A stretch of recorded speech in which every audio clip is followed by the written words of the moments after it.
Hallelujah, praise the lord. Welcome to my channel प्रभु का वचन। परम पवित्र परमेश्वर की स्तुति हो, महिमा हो। मेरे सभी विश्वासी भाई बहनों को जय मसीह की। आज से हम पढ़ेंगे पवित्र शास्त्र की 21वीं किताब सबोपदेशक अध्याय 2। मैंने अपने मन से कहा, चल मैं तुझको आनंद के द्वारा जांचूंगा, इसलिए आनंदित और मगन हो। परंतु देखो, यह भी व्यर्थ है। मैंने हंसी के विषय में कहा, यह तो बावलापन है, और आनंद के विषय में उससे क्या प्राप्त होता है।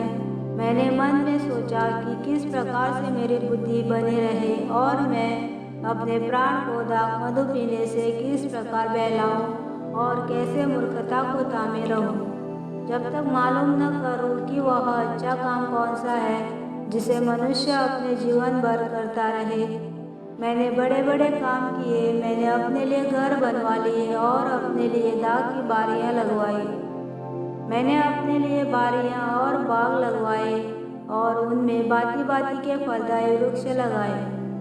मैंने अपने लिए कुंड खुदवा लिए कि उनसे वह वन सींचा जाए जिसमें पौधे लगाए जाते थे। मैंने दास और दासियां मोल ली और मेरे घर में दास भी उत्पन्न हुए। और जितने मुझसे पहले यरूशलेम में थे, उनसे कहीं अधिक गाय बैल और भेड़ बकरियों का मैं स्वामी था। मैंने चांदी और सोना और राजाओं और प्रांतों के बहुमूल्य पदार्थों का भी संग्रह किया। मैंने अपने लिए गायकों और गायिकाओं को रखा और बहुत सी कामनियाँ भी, जिनसे मनुष्य सुख पाते हैं, अपना कर ली। इस प्रकार मैं अपने से पहले के सब यरूशलेम वासियों से अधिक महान और धनाढ्य हो गया। तो भी मेरी बुद्धि ठिकाने रही, और जितनी वस्तुओं को देखने की मैंने लालसा की, उन सबों को देखने से मैं न रुका। मैंने अपना मन किसी प्रकार का आनंद भोगने से न रोका, क्योंकि मेरा मन मेरे सब परिश्रम के कारण आनंदित हुआ, और मेरे सब परिश्रम से मुझे यही भाग मिला। तब मैंने फिर से अपने हाथों के सब कामों को और अपने सब परिश्रम को देखा, तो क्या देखा कि सब कुछ व्यर्थ और वायु को पकड़ना है, और संसार में कोई लाभ नहीं।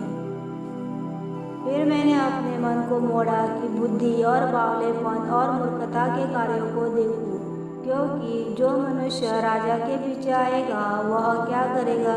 केवल वही जो होता चला आया है। तब मैंने देखा कि उजियाला अंधियारे से जितना उत्तम है, उतना बुद्धि भी मूर्खता से उत्तम है। जो बुद्धिमान है, उसके सिर में आंखें रहती है, परंतु मूर्ख अंधियारे में चलता है। तो भी मैंने जान लिया कि दोनों की दशा एक सी होती है। तब मैंने मन में कहा, जैसे मूर्ख की दशा होगी, वैसी ही मेरी भी होगी। फिर मैं क्यों अधिक बुद्धिमान हुआ? और मैंने मन में कहा कि यह भी व्यर्थ ही है, क्योंकि न तो बुद्धिमान का और न मूर्ख का स्मरण सर्वदा बना रहेगा, परंतु भविष्य में सब कुछ भुला दिया जाएगा। बुद्धिमान कैसे मूर्ख के समान मरता है। इसलिए मैंने अपने जीवन से घृणा की, क्योंकि जो काम संसार में किया जाता है मुझे बुरा मालूम हुआ, क्योंकि सब कुछ व्यर्थ और वायु को पकड़ना है। मैंने अपने सारे परिश्रम के प्रतिफल से, जिसे मैंने धरती पर किया था, घृणा की, क्योंकि अवश्य है कि मैं उसका फल उस मनुष्य के लिए छोड़ जाऊं जो मेरे बाद आएगा। यह कौन जानता है कि वह मनुष्य बुद्धिमान होगा या मूर्ख? तो भी धरती पर जितना परिश्रम मैंने किया और उसके लिए बुद्धि प्रयोग की, उस सब का वही अधिकारी होगा। यह भी व्यर्थ ही है।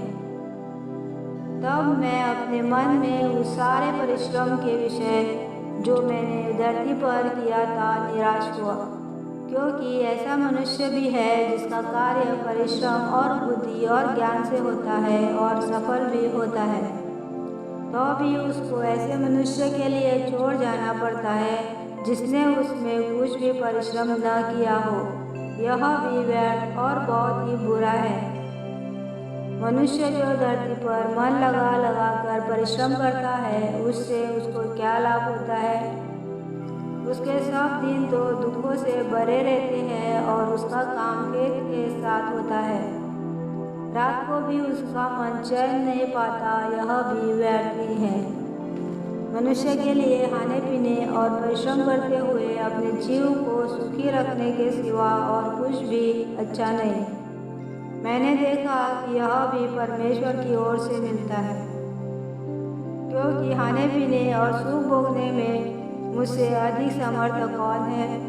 जो मनुष्य परमेश्वर की दृष्टि में अच्छा है, उसको वह बुद्धि और ज्ञान और आनंद देता है, परंतु पापी को वह दुख भरा काम ही देता है कि वह उसको देने के लिए संचय करके ढेर लगाए जो परमेश्वर की दृष्टि में अच्छा हो। यह भी व्यर्थ और वायु को पकड़ना है। आमीन। धन्यवाद। प्रभु यीशु मसीह की जय हो। ये वचनों को पढ़ने वाले और सुनने वाले के जीवन में पवित्र आत्मा का कार्य हमेशा होता रहे। आमीन। धन्यवाद।